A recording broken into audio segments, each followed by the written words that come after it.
Chapter 1, Sloka 9. Anye cha bahava shuraha. Anye cha bahava shuraha. Anye cha bahava shuraha. Madarte tyakta jivitaha. Madarte tyakta jivitaha. Madarte tyakta jivitaha. Anye cha bahava shuraha.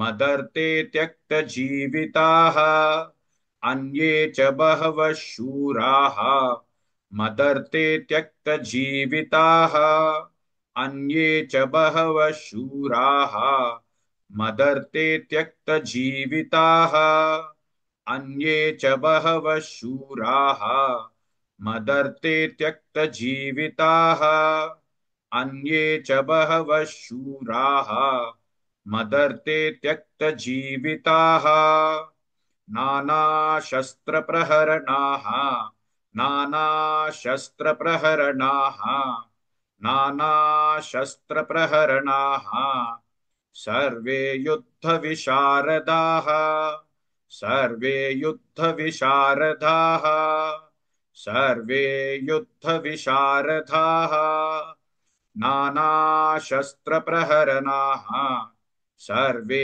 युद्धविशारदाः नानाशस्त्रप्रहरणाः सर्वे युद्धविशारदाः नानाशस्त्रप्रहरणाः सर्वे युद्धविशारदाः नानाशस्त्रप्रहरणाः सर्वे युद्धविशारदाः नानाशस्त्रप्रहरणाः सर्वे युद्धविशारदाः अन्ये च बहवः शूराः मदर्ते त्यक्तजीविताः नानाशस्त्रप्रहरणाः सर्वे युद्धविशारदाः.